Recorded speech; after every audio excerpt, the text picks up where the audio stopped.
Okay, so next on the E3 chopping block, we have Microsoft's conference. I think overall it was pretty solid. There was a lot of things I'll mention on here that maybe I wasn't too interested in. Just feel like mentioning to give it a fair shake. So for me personally, it was kind of meh. But I think overall for people, it was pretty solid, pretty good amount of games and a nice little diversity of genres. So it's not just the same dude bro games over and over, which I think Microsoft's finally learned their lesson with. So the first one was the Outer Worlds. This is that one that's being created by the people who made the original Fallout games, right? Never played them. Never played even any of the modern Fallout games. I think I might have mentioned this last year. I have a friend who likes Fallout 3 and Fallout New Vegas, but he actually likes Fallout 1 2 even more. So he might like this, but for me, I mean, it looks pretty, but I don't know. That's about it. Outer Worlds. Bleeding Edge is a new Ninja Theory game and does not look like one in any way. It doesn't have like their staple photorealistic graphics and varying degrees of game quality. It's a melee 4-on-4 online online deathmatch, I guess. And you can tell that at least the character designs took a lot of inspiration from Overwatch. I mean, they're still their own unique things, but you can see the Overwatch. But I mean, this one for me is a little better because I'm not usually too fond of first-person games. My nose stuffed, Jesus. I'm not too fond of first-person games, so a melee combat game can be cool. And as much as as divisive as DMC Devil May Cry was, the reboot, a lot of the combat was fun from what I hear. And the same combat designer is working on the combat in this, so this could be fun. I'll probably keep my eye out, but being online focused it's always a turnoff for me. Like if a game has online with it, it's fine, but if it's only online or mainly focused on the online, it's always a turnoff for me. But I'll keep my eye out. Ori and the Will of the Wisps. I never played the first one. Heard it's fantastic. I'm sure this one will probably be fantastic also, but it's only on Xbox, possibly also on PC. But I'm not a PC gamer, so I'm not gonna get it. But it looks great, and I hope all the Ori fans are happy. Oh god, this one. Okay, so Minecraft Dungeons. It's a new Minecraft game, but it's a dungeon crawler. That's it. I'm sure there's probably some building mechanics and stuff, but it's a dungeon crawler. So it's a little more RPG based. A little more customization to your person. Probably better combat, I'm sure, but I mean, it's Minecraft. I'm surprised there's any kind of popularity with it still, but whatever. They showed off another trailer for Fallen Order. See my Fallen Order thoughts on video for more on that. The next game, it was a Blair Witch game. I've never seen any of the movies, the original, the remake, any of the shitty sequels. Never seen any of them. I'm aware that they might have started the found footage genre, or at least the first one. And that the first one and I think possibly the reboot were scary as shit. But because I didn't know what it was, it looked like Outlast 3 at first. But I never a big fan of Blair Witch because I've never seen it. I'm sure it could be interesting. I won't get it though because I'm a pussy when it comes to horror.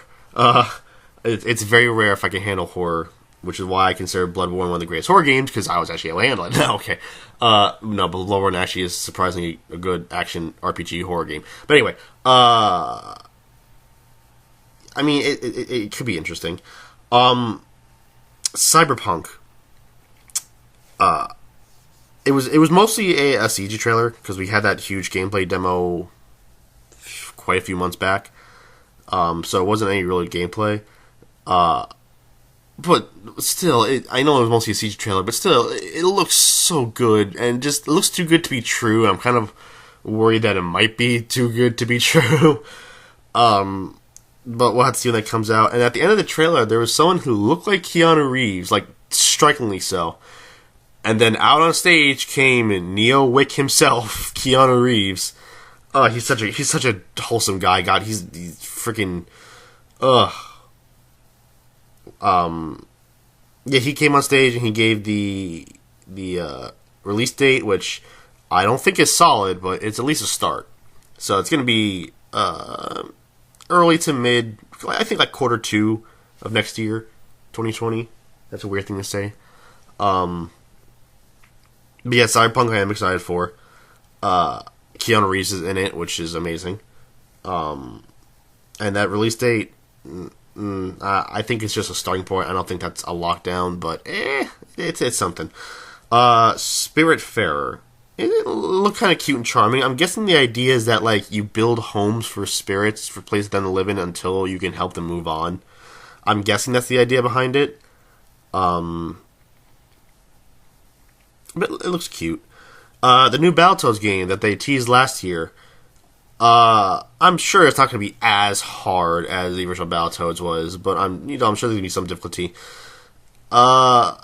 But it does look easier, like just like even in general, it just looks way easier, and that's one thing that kept people come back to Battletoads was how difficult it was. But it does look easier, and the art style, I don't know what to think of it. I'm gonna have to get used to it. But, I don't have an Xbox, so I probably won't be able to play it that often. But, watching like probably gameplay footage and everything, I might have to get used to it. But I'm on the fence about it. Let's hope it turns out good. The Legend of Wright is this really quirky sketchbook game. It looked like basically like the main game is in the sketchbook, a bunch of paper mache things outside the book to help out. I'm not quite sure what to think of it because it seemed like a mash of so many genres. I couldn't really tell exactly what it was about. But I mean, pretty quirky. They had the indie showcase.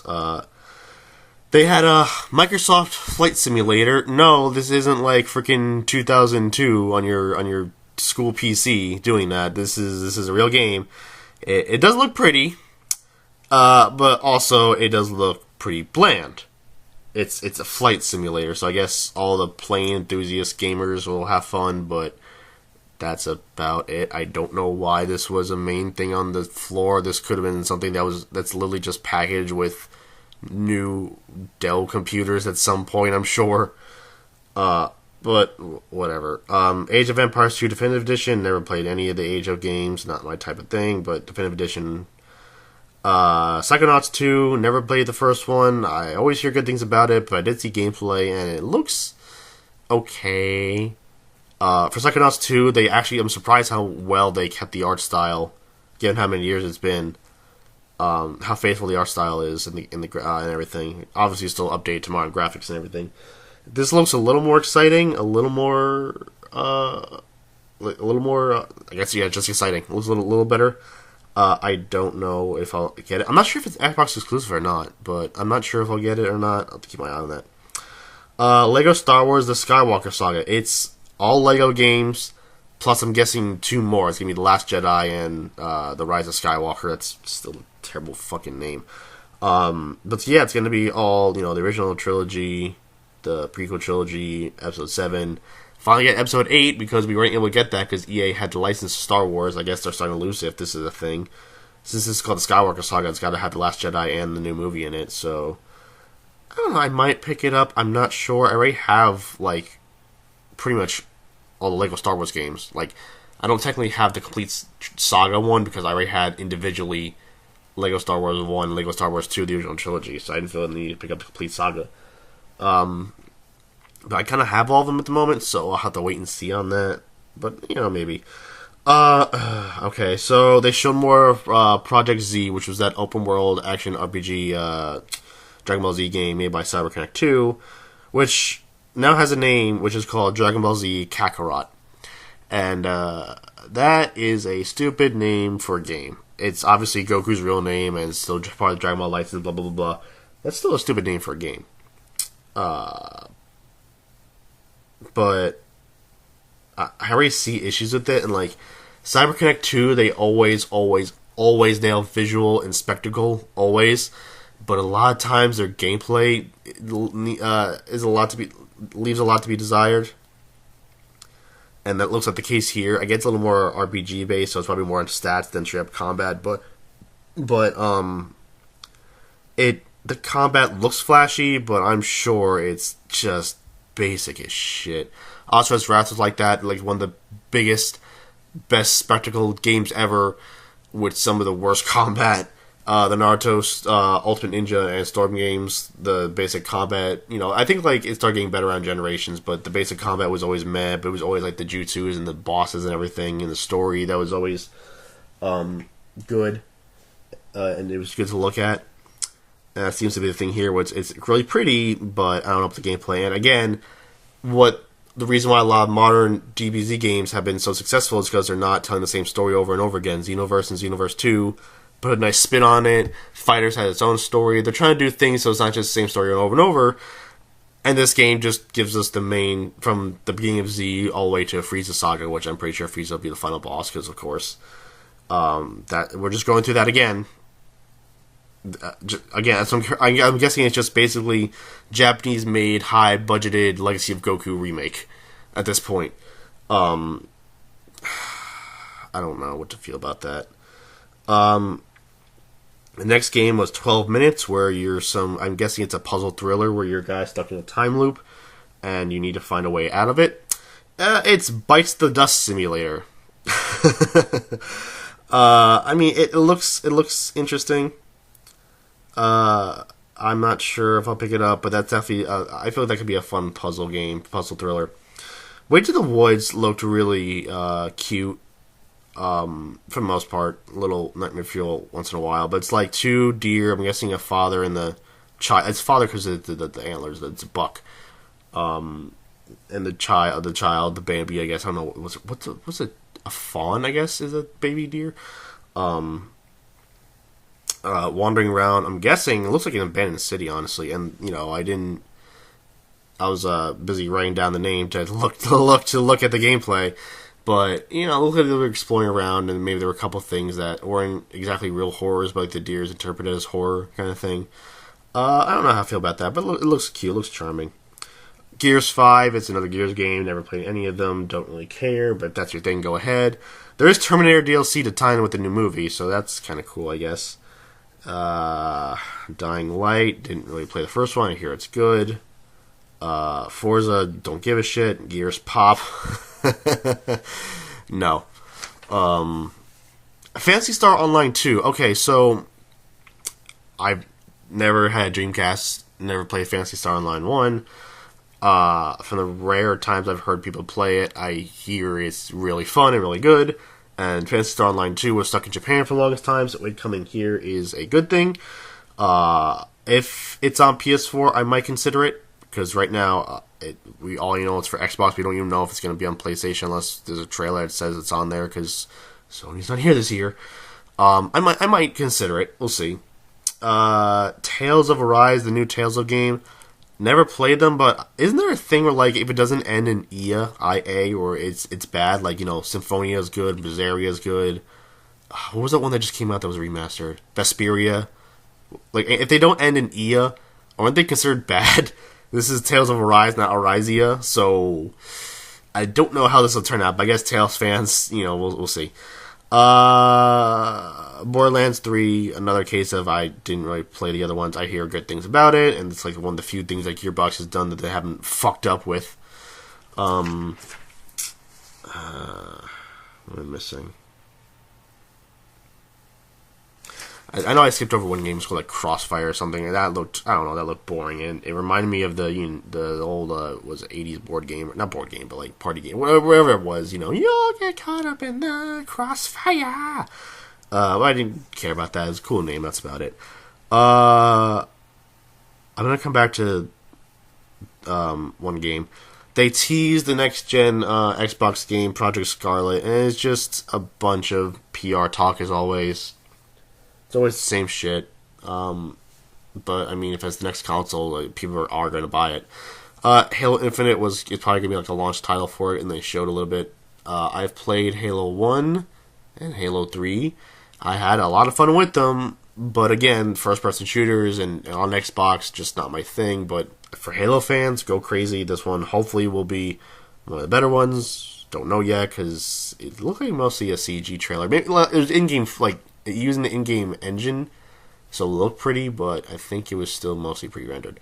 Okay, so the last thing, it's not going to last long because we didn't see much, but Elden Ring. This was the thing that was leaked or revealed. That was FromSoft and Hidetaka Miyazaki working with George R. R. Martin. And the original concept sounded interesting, where you're going from kingdom to kingdom, killing the kings and like getting their powers. It's like a medieval Mega Man in a way. Once again, it's another CG. That's one thing about FromSoft that I don't like. They're one of the few Japanese development companies to take from Western trends and reveal CG trailers before the gameplay. And I get it's to build hype and to use that to stall for time for them to work more on the gameplay to show us. I get that, but it's annoying to do it every single time. And yeah, this one was another pre-rendered trailer and one of the shorter ones too. But it does look cool. I just wish we saw gameplay. But I feel like that could be fun. I'm not fully caught up on Game of Thrones, but I think where I'm at, which was finishing season 7, I mostly got through whatever George wrote for the books. I didn't read the books, I'm just saying like story-wise, I got through what George wrote for the books. So I have faith story-wise this will be good, because it won't be written by the people who did season 8. I haven't watched it yet. I heard it wasn't good. That's an understatement. So yeah, for me, like, I know there's, for me, the most interesting things were Bleeding Edge, Cyberpunk, of course, Legend of Right, Lego Star Wars, possibly, 12 Minutes, Phantasy Star, Elden Ring. Those are the ones that are interesting to me. Keep my eyes for those. No guarantee, but something. Overall, their conference was solid. It was solid. They got through games really fast. They got through the trailers really fast. They didn't have too much PR. There was still PR bullshit, but there wasn't too much. They tried to stay focused. Still lacking. I didn't hear a single Xbox One and Windows 10 exclusive. It was just all world premieres, meaning that besides Halo and Gears, that these are all third party. Which once again, Sony, you could have done the same thing where you had one or two of your first party and had all third party, whatever. But yeah, their conference was solid so far. It's the strongest one, but again, the last one we had was EA. So yeah, it was pretty solid though. So on to the next one.